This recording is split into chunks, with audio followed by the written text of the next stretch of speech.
Quand je prends les transports en commun, j'ai une passion, c'est de regarder ce que lisent les gens. Alors comme j'ai passé quelques jours à Londres, je me suis dit que ce serait l'occasion de choisir 3 livres et de les lire pour voir si les Londoniens ont vraiment du goût en matière de livres. Bonjour, bienvenue, ici votre bon vieux Jeannot. Je vous retrouve aujourd'hui à Londres pour une petite vidéo in English in the text. J'ai fait un petit tour dans le métro pour voir ce que lisaient les gens et voilà, ça va m'inspirer pour différentes lectures.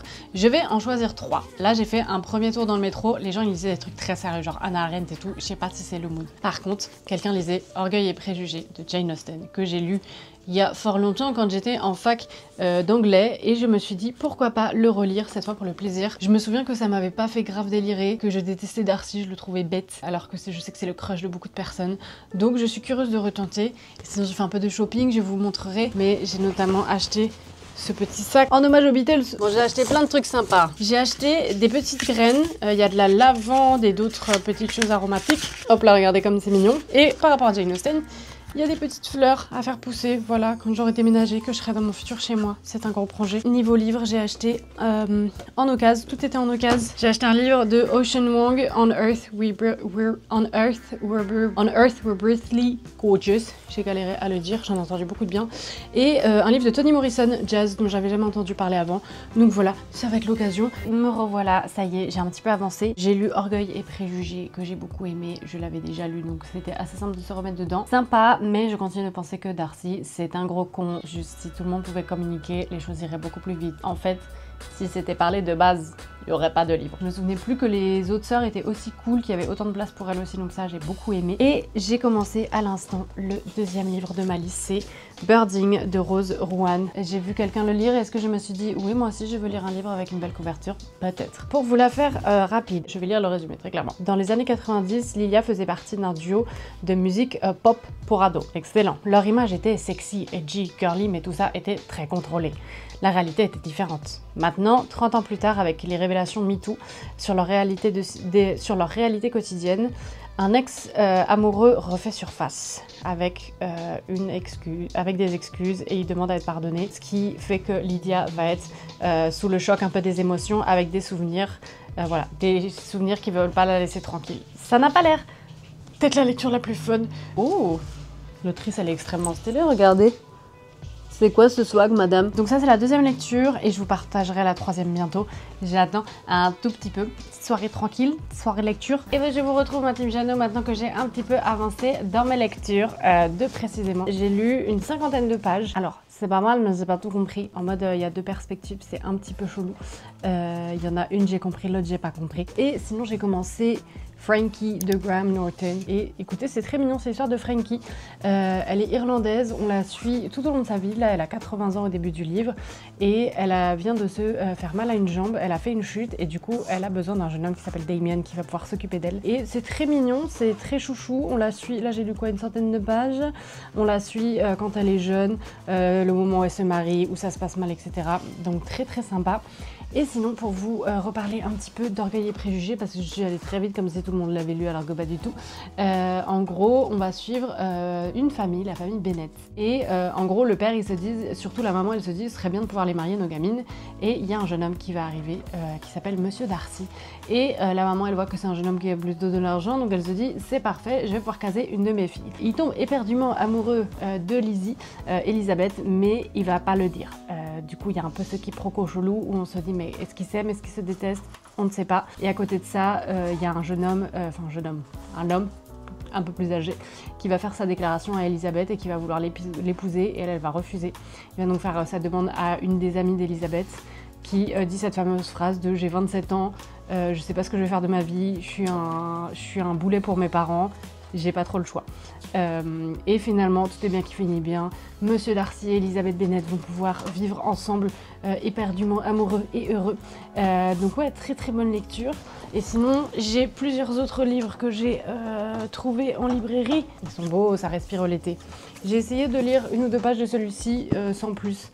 Ça s'appelle Welcome to Glorious Tanga de Francesca, je ne sais pas parce qu'il y a un petit sticker sur son nom, Francesca Seagull. Ça a l'air mignon, mais j'étais difficilement dedans. Small Rain de Garth Greenwell, qui nous raconte l'histoire d'un poète qui s'est fait mal au genou et qui passe son temps aux urgences dans un lit alors qu'il a des problèmes de santé. et on va le suivre dans ce que je comprends dans cette histoire assez compliquée.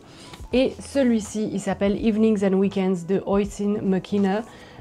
J'adore le pitch. Moi j'ai un vrai problème, c'est que je tombe beaucoup en librairie sur des livres où vous savez c'est des femmes dans la trentaine qui sont un peu perdues. Et là c'est complètement le cas, c'est l'histoire de Maggie, elle a 30 ans, elle n'a pas d'argent, elle va devoir retourner peut-être vivre dans sa ville d'enfance, elle se demande si son petit ami il en a grand chose à faire du fait qu'elle soit enceinte. Voilà, c'est pas ouf ouf. Et d'un autre côté, on a Phil, il déteste son travail, il vit pour les week-ends, alors qu'il est en train de tomber amoureux de Keith, son coloc. Mais le problème, c'est que Keith, il a déjà un petit ami. Et il y a aussi Rosaline, la maman de Phil, qui est fatiguée de se sentir comme si elle n'était pas le personnage principal de sa propre vie. Et elle va être diagnostiquée avec un cancer et voyager jusqu'à Londres pour voir Phil. Alors ça y est, j'ai enfin compris qui étaient ces gens dans le livre.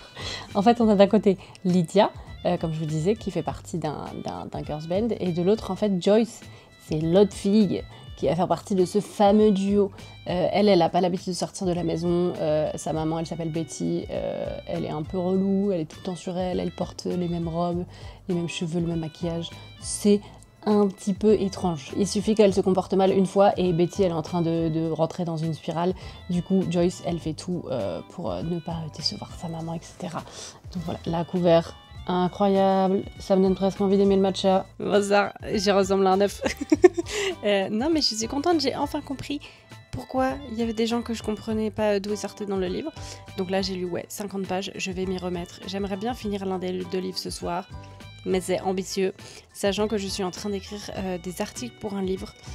C'est en quête d'un grand peut-être 2 qui est fait par les copains Tom et Nathan. Ils m'ont demandé d'écrire quelques chapitres, donc je suis trop contente et j'ai envie de faire ça bien. C'est la première fois que je suis publiée, mais j'espère pas la dernière. Hein. Si voilà, je repose ça, la lecture chez les jeunes, je vous fais un bouquin quand vous voulez qui sort des stéréotypes, ça peut être génial. Je suis devant la British Library, je suis en train de continuer mes lectures. Je pensais grave que ça allait être stylé la British Library, mais il y a plein de trucs qu'on peut pas visiter normalement, notamment tout ce qui est archives qui m'intéressait énormément.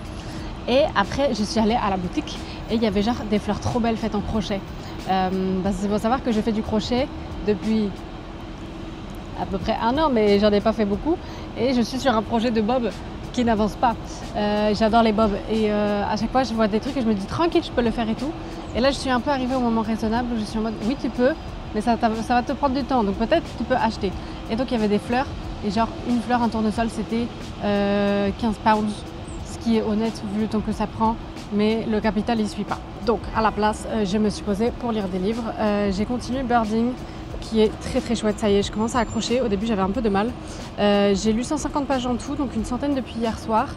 Et ce que je trouve hyper intéressant, attendez, je vois que dalle, je vais mettre mes petites lunettes de drogué. Hop là! John Lennon, j'aime beaucoup, je suis vachement dedans. Je trouve ça hyper intéressant qu'on suive 2 personnes et je commence enfin à me faire avoir un chapitre où à chaque fois c'est un différent personnage, en tout cas un chapitre sur 2. Ça y est, j'ai grandi, j'ai évolué, je me sens un peu comme une adulte. Et d'un côté on a Lydia et de l'autre on a Joyce. Lydia, elle fait beaucoup de peine parce qu'elle a vécu des violences sexuelles, on ne sait pas exactement quoi, en tout cas pour le moment. Elle a vécu des trucs. Et elle a un parcours assez classique d'une victime. En tout cas, moi personnellement, c'est un petit peu ce que j'ai vécu, où elle capte pas qu'elle est une victime. Et donc du coup, elle continue d'avoir une sorte de relation avec son agresseur, qui était son petit ami. En plus, petit ami, donc genre, pour elle, tout ce qui s'est passé est normal puisqu'elle était en couple avec cette personne, ce qui n'est pas le cas, bien évidemment. On voit un petit peu comment cette personne-là reste dans sa vie. Elle a besoin que cet homme-là reste dans sa vie, qui s'appelle Henry, alors que c'est pas du tout raisonnable. Et lui, pour lui, tout va bien, il n'a rien fait. C'est un gentil petit garçon, il est en train d'écrire une pièce de théâtre fictive où il parle de son histoire avec elle, son histoire à savoir des agressions sexuelles, donc pas ouf. Mais c'est marrant de voir sa trajectoire, comment elle s'en rend compte. Là, au bout de 150 pages, elle est en mode en fait, va te faire voir ce que tu n'as fait n'est pas normal et tu vas pas profiter de notre histoire en écrivant une pièce de théâtre. Salut, bonsoir. Et de l'autre côté, on a Joyce. Joyce, elle fait un peu de la peine. Elle a rencontré quelqu'un et c'est l'amour. C'est l'amour fou. Et tous les deux, ils comprennent pas ce qui se passe, mais ils savent qu'ils sont amoureux. Et la maman, elle veut jamais la laisser sortir. Elle lui dit même pas que Joyce, elle dit même pas à sa maman Betty qu'elle voit un garçon, enfin un homme. À sa tâche quand même, on espère, c'est tout ce qu'on lui souhaite. Et ça fait de la peine parce qu'on a envie de lui dire mais vas-y, va vivre ton histoire de love, Joyce, on est avec toi, mais sa maman elle est un peu relou. Donc j'espère qu'elle va s'affranchir un peu de tout ça. La pile là où j'en étais, elle est sortie, elle est en mode mais c'est bon, fuck, moi je suis une adulte, je fais ce que je veux de ma vie. Donc je pense que je vais le finir tranquille, là je prends l'Eurostar dans pas très longtemps. Et après, j'ai très envie de reprendre Frankie qui est trop mimi. Mais je me dis un à la fois parce que hier, je commençais un petit peu à me perdre dans les personnages, ce qui n'est pas l'idéal. Alors, je viens de finir Birding et je suis très mitigée. Déjà, j'avais toujours pas compris. En gros, Lydia et Joyce, elles sont pas du tout dans le même groupe musical. Lydia, elle était dans un groupe avec Pan qui l'accueille du coup au moment où elle va pas bien et tout. Je trouve que la manière déjà dont Lydia, elle nous raconte tout ce qui s'est passé avec son agresseur et la relation qu'elle a aujourd'hui avec lui, c'est un peu en surface. J'aurais aimé qu'on en parle plus, quitte à ce que ce soit le sujet du livre, autant en parler. Et pour Joyce, c'est pareil, j'ai pas compris le lien entre les deux personnes, déjà entre Lydia et Joyce. Alors moi je me suis dit mais c'est pas possible, elles vont se rencontrer ou quoi, et à part si vraiment j'ai lu trop vite et que j'ai pas compris. Lydie, je comprends pas. Apparemment, pareil, peut-être que j'ai lu trop vite, mais elle était censée parler un peu de sa vie sentimentale, de plein de choses pas de fun qui lui sont arrivées. Et à part parler de son nouveau chéri, moi, j'ai pas vu grand-chose. J'en ai pas vu la couleur, donc peut-être c'est moi qui ai mal lu. Je vous retrouve pour finir ce vlog dans un endroit dont j'ai toujours rêvé. C'est les toilettes des trains. Regardez comment la lumière, elle est trop bien aussi. C'est trop tentant. Écoutez, je vais finir le vlog sur ma lecture que je viens de finir. Attendez, je vous montre. Hop là, tournicota.